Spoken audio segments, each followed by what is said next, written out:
IPL মানেই ক্রিকেটের উৎসব, আর সেই উৎসবের আরেকটি নতুন অধ্যায় শুরু হচ্ছে ইন্ডিয়ান প্রিমিয়ার লিগ 2026 দিয়ে। বুধবার ঘোষণা হয়েছে আইপিএল এর প্রথম ফেজের সূচি, আর প্রথম ম্যাচেই বড় লড়াই। Defending champion royal Challengers Bengaluru মুখোমুখি হবে সানরাইজার্স হায়দ্রাবাদের।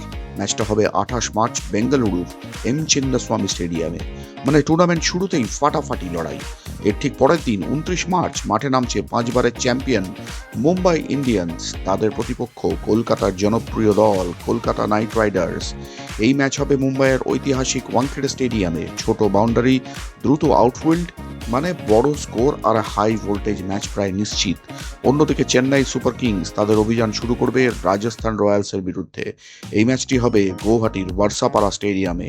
আর গত মরশুমের ফাইনালিস্ট পাঞ্জাব কিংস প্রথম ম্যাচ খেলবে গুজরাট টাইটান্সের বিরুদ্ধে মুল্লানপুরে।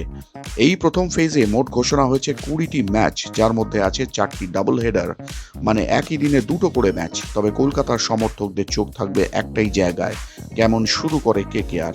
মুম্বাইয়ের বিরুদ্ধে কঠিন ম্যাচ দিয়ে শুরু, তারপর ঘরের মাঠ ইডেন গার্ডেন্সের টানা ম্যাচ। যদি শুরুটা ভালো হয় তাহলে শুরুতেই পয়েন্ট টেবিলে শক্ত জায়গা বানিয়ে নিতে পারে নাইটরা। তাই এখন প্রশ্ন, এই আইপিএলে কার হাতে উঠবে ট্রফি? কমেন্টে লিখে জানান আপনার প্রেডিকশন। আর এই ভিডিও ভালো লাগলে like, comment, share and subscribe করতে ভুলবেন না যেন।